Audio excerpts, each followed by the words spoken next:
Hello my beautiful friends, आपन को मु स्वागत करूची मोर आउ गोटे नुआ ब्लॉग को। आज कौन हबो बो, आज कौन हबो? आज सकाळर चुंगुड़ी किछि बळी जाईची ताकू भाबिली टिके से चुंगुड़ी देकरी गोटे डालमा तयारी करिबी। ताहले आज आमे देखिबा पई जाउचे ओडिसा सबुठारु famous and unique dish dalma, किंतु एटा हमें नॉन वेज डालमा करबा जोटी की आ भितर अछि से बळी पड़िथिबा चिंगुड़ी। सो एति की चिंगुड़ी आज हम को आपन को डालमा करके देखेइबो। आगो को केमते डालमा होचे देखिबा पई हम सहित रुहंतु। एथरे मु एति की मुग डाली नेची, ए हातरे 2 मुठा मुग डाली ए बड़ी भाबरे मापी करी मो हातरे या पई की आमे परिबा नेची आलू, गोटे बैगन रधा आउ किछि देसी आलू, आउ इठी रखिछि आमे सारू, एटा होछि कखारू, टमाट, ये गोटे पटल, आमर 3टी कांकड़, ये किछि बीन्स। आपण अनुसार परिबा नै परबे। ये परिबा जेहेतु आमे 3 जण तेणु एही परिमाणर परिबा म नेछि।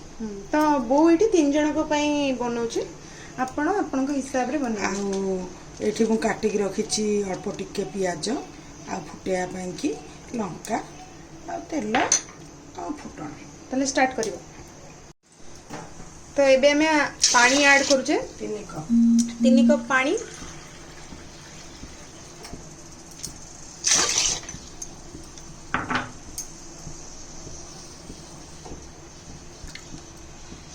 तापरे मुग डाली की धोई कर पकाई देबे। या पर याको किस समय फुटिया पई छाड़ी देबे। डाली गोटे फुटना फुटी जाइछि, आमे प्रथम आदरे सारू, तापरे देसी आलू, आलू,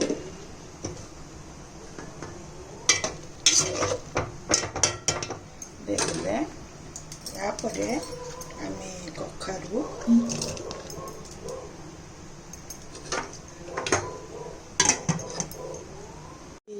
परिबा तक रहिला आमे आधरे ऐड करबो। लास्ट को आउ टिके फुटी गले आमे आधरे बैगन आ टमाटर पके दो। या ऊपर आमे गरम पानी टिके बसई दिबा, आउ टिके पानी दरकार हेले आमे डालमा ए जो परिया पड़थला गोटे फुटण आसी जाइछि। या परे आमे एटी काटी रखिथिबा बैगन को पके आउ टिके हेई आसला परे ए टमाटर को पके एबे आमे एको ढांकुड़ी बंद कर दे रखि दे। बे डालमा पूरा सिजी की रेडी। बो दबो बे छुंको देखिबा संत केमति दोछि बो छुंको। बो आसे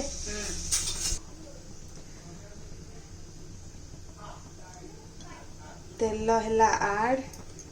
बो आपरे कोन सोरिस तेल गरम हो जाओ। हम कैमरा तो पूरा रेडी खाइबा पाई।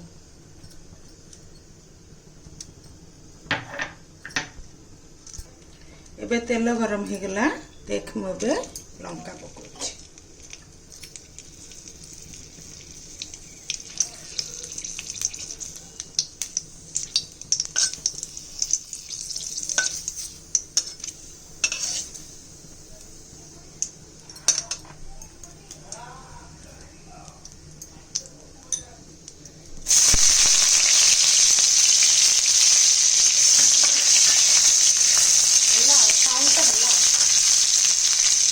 फास्ट साउंड में जानी पड़लुनु एबे लागिला डालमा हब्बो बघरा।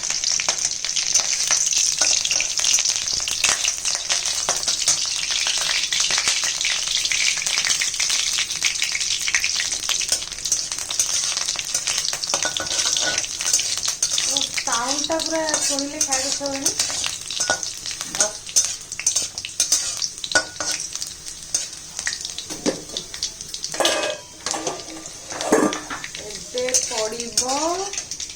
बड़का चिंगुड़ी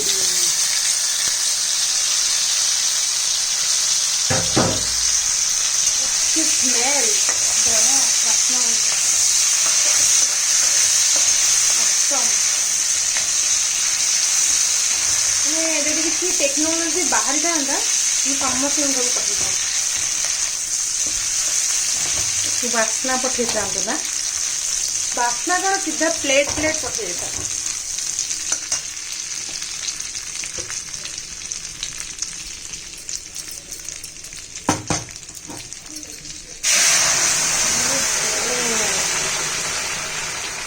My God,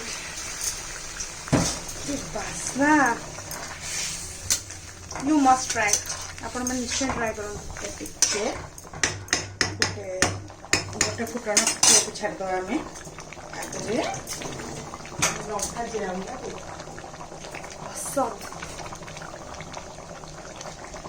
ବହୁତ ହି ବଢିଆ, ବହୁତ ହି ଟେଷ୍ଟି, ଏତେ ବାସ୍ନା ତ ଏତେ ଏମିତି ଯେ ଆପଣ ଖାଇଦେବେ ଭାତ। କରିକି ଦେଖନ୍ତୁ। ଡାଲମା ତ ଡାଲମା, ତା ଦେହରେ ପୁଣି ଚିଙ୍ଗୁଡ଼ି ଡାଲମା, ସେଟା ପୁଣି ଚିଲିକା ଚିଙ୍ଗୁଡ଼ି, ପୁଣି ବଳକା। ଓଃ, ଲଙ୍କା ଗୁଣ୍ଡ ମୋ ପାଖେ କହିବା ପାଇଁ କିଛି ଶବ୍ଦ ନାହିଁ। ଏନିୱେଜ୍ ମୋତେ ସବୁବେଳେ ଏମିତି ଭଲ ପାଇବା ଦେଉଥିବାରୁ ମୁଁ ଆପଣଙ୍କ ପାଇଁ ବହୁତ ହି କ'ଣ କହିବି, ଓବ୍ଲାଇଜ୍ଡ, ବହୁତ ହି obliged and thank you for watching me so much.